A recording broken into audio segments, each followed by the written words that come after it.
नमस्कार दोस्तों, कैसे हैं आप सभी। मैं आपका ज्योतिष मित्र श्लोक वर्मा आपके अपने चैनल श्री हनुमंत कृपा पर आपका हार्दिक स्वागत करता हूं। दोस्तों, आज हम जिस विषय पर बात करने वाले हैं वो विषय शुक्र ग्रह से संबंधित है और हमारी चल रही सीरीज से थोड़ा सा अलग है, क्योंकि शुक्र ग्रह का राशि परिवर्तन होने वाला है। तो मैंने सोचा कि क्यों ना आपको शुक्र के बारे में पहले थोड़ी जानकारी दे दी जाए।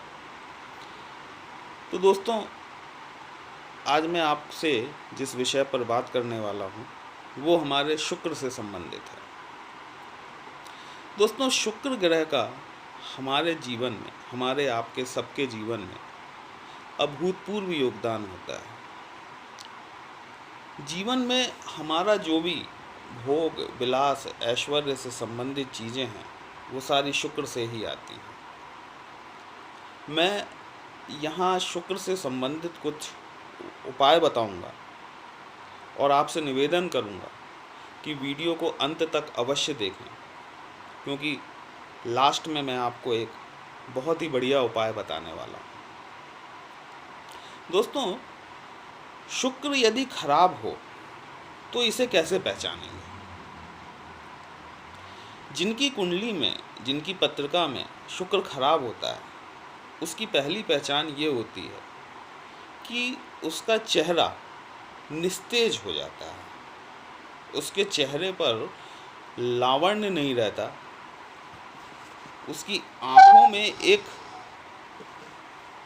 चमक, जिसे अपन कहते हैं बुझी हुई सी आंखें, उस तरह का उसका चेहरा होता है। दूसरी चीज़, उसका अपोजिट जेंडर से संबंध ज़्यादा अच्छे नहीं रहते।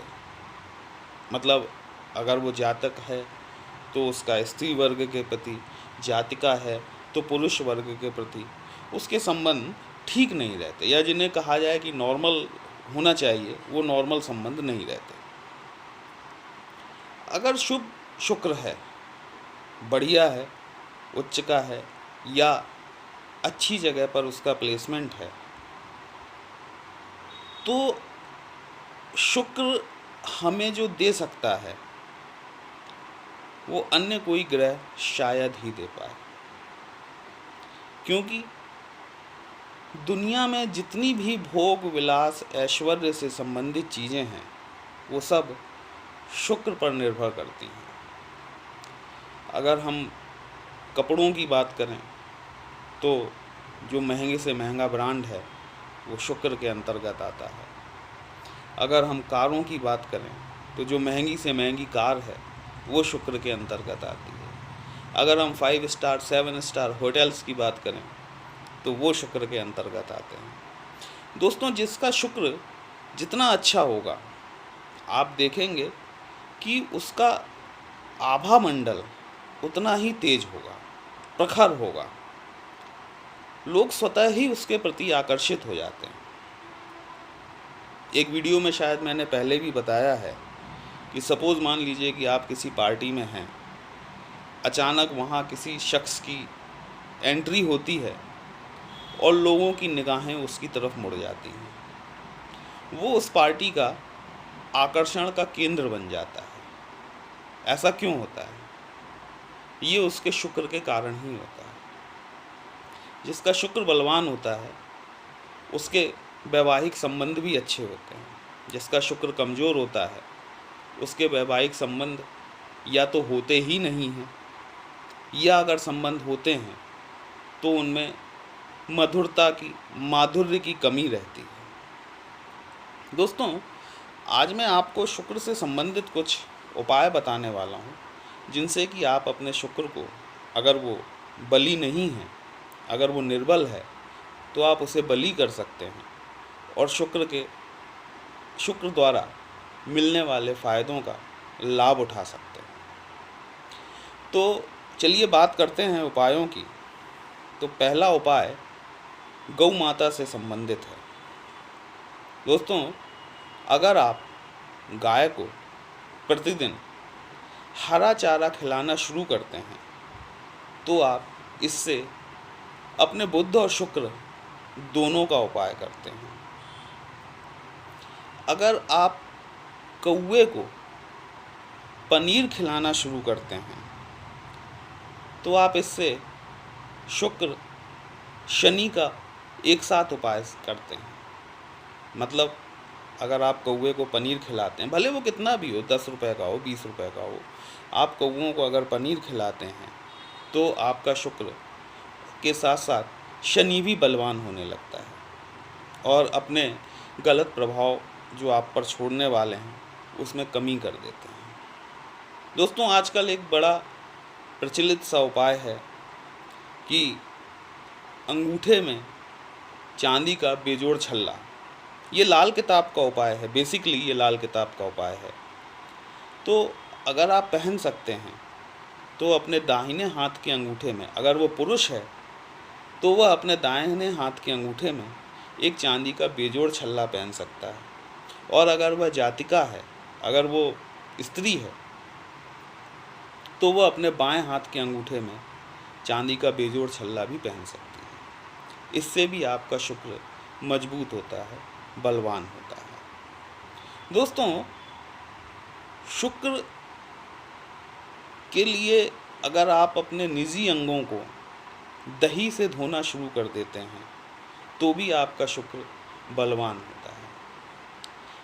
लाल किताब का एक अन्य उपाय है कि अगर आप अपने घर की छत पर कपूर के टुकड़े रख देते हैं तो आपका शुक्र अगर सही भावों में प्लेस्ड नहीं है तो वो अपने उच्च के भाव में स्थापित हो जाएगा। लेकिन ऐसा आपको 45 दिन, किसी भी शुक्रवार से प्रारंभ करके 45 दिन तक नियमित करना है। जैसे यदि शुक्र के बारे में कहा जाता है कि शुक्र जन्म पत्रिका के 12वें भाव में उच्च के माने गए हैं, तो अगर आप अपने शुक्र को लाल किताब के अनुसार 12वें भाव में स्थापित करना चाहते हैं तो आपको 12 कपूर के टुकड़े किसी भी शुक्रवार से, अगर शुक्ल पक्ष के शुक्रवार से करें तो ज़्यादा उचित होगा, अपने घर की छत पर रखने चाहिए। ये आपको नियमित रूप से 45 दिन करना चाहिए। इससे आपके शुक्र बलवान हो जाएंगे और जैसा कि लाल किताब में कहा गया है कि 12वें घर में स्थापित होकर आपको उच्च के फल देना शुरू कर देंगे।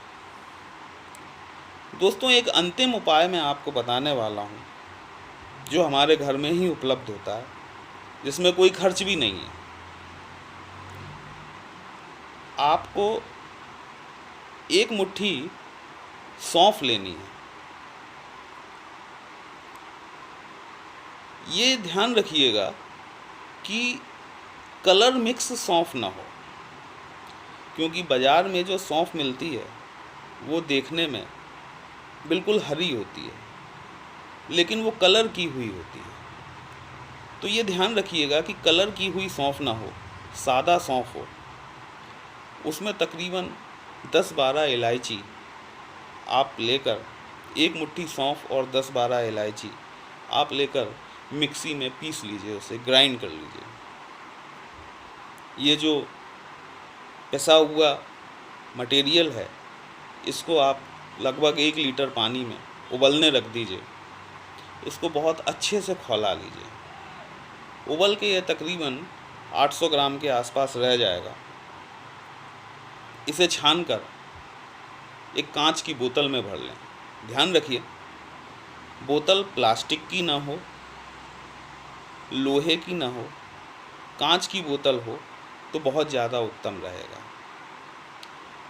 इस पदार्थ को, जो ये तरल घोल तैयार हुआ है, इसको आप कांच की बोतल में भर लें और प्रतिदिन अपने नहाने के पानी में 1 ढक्कन या 1 टीस्पून इसमें से उस पानी में मिलाकर स्नान करें। आप यकीन मानिए, आपका शुक्र अतिशीघ्र बलवान हो जाएगा और वह आपको उच्च के फल देना प्रारंभ कर देगा। तो दोस्तों, हमारा आज का वीडियो आपको कैसा लगा हमें कमेंट करके अवश्य बताएं। अगर आपको हमारा चैनल पसंद आया है तो इसे लाइक, शेयर और सब्सक्राइब अवश्य करें। अगर आप हमसे अपनी पत्रिका का विश्लेषण कराना चाहते हैं तो व्हाट्सएप नंबर पर हमसे कांटेक्ट कर सकते हैं। आज के लिए इतना ही। आपने समय दिया इसके लिए बहुत बहुत धन्यवाद। कल फिर मिलते हैं गुरु की राशि परिवर्तन की सीरीज के साथ, नई राशि के साथ। जय श्री राम।